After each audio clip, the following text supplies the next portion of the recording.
Hello, citizens of the world. We are anonymous.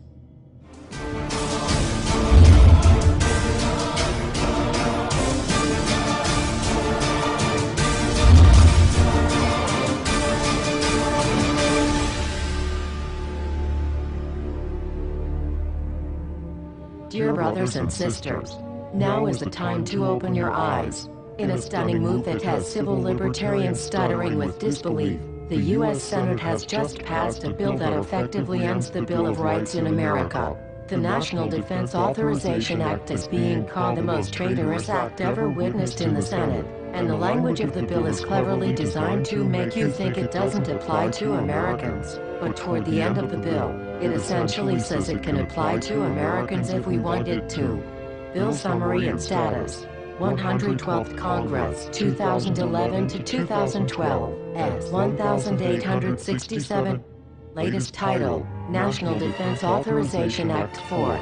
This bill, passed late last night in a 93-7 vote, declares the entire USA to be a battleground upon which U.S. military forces can operate with impunity, overriding posse comitatus and granting the military the unchecked power to arrest, detain, interrogate and even assassinate U.S. citizens with impunity. Even Wired magazine was outraged at this bill, reporting, "Senate wants the military to lock you up without trial."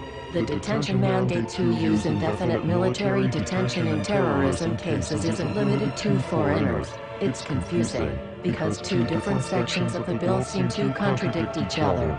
But in the judgment of the University of Texas Robert Chesney, a nonpartisan authority on military detention, U.S. citizens are included in the grant of detention authority. The passage of this law is nothing less than an outright declaration of war against the American people by the military-connected power elite.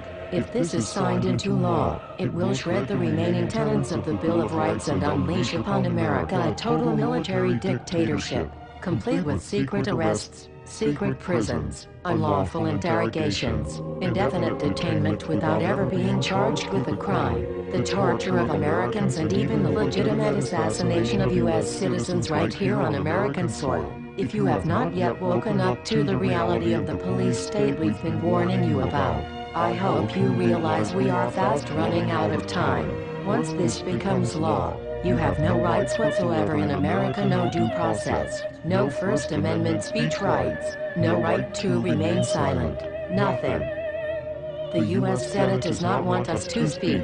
I suspect even now orders are being shouted into telephones and men with guns will soon be on their way. Why? Because while the truncheon may be used in lieu of conversation, words will always retain their power.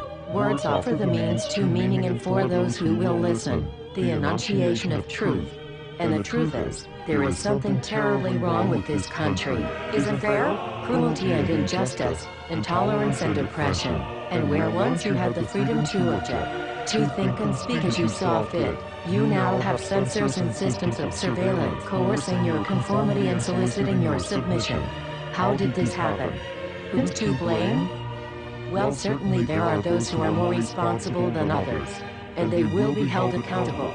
But again, truth be told, if you're looking for the guilty, you need only look into a mirror.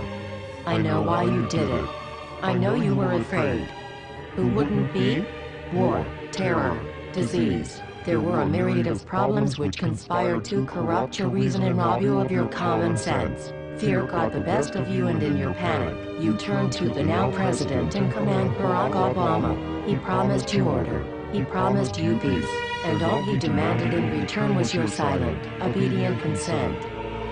More than 400 years ago, a great citizen wished to embed the 5th of November forever in our memory. His hope was to remind the world that fairness, justice, and freedom are more than words, they are perspectives.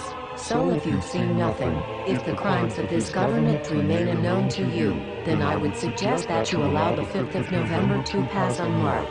But if you see what I see, if you feel as I feel, and if you would seek as I seek, then I ask you to stand beside one another, 1 year from November 5th, 2011, outside the gates of every courthouse of every city demanding our rights.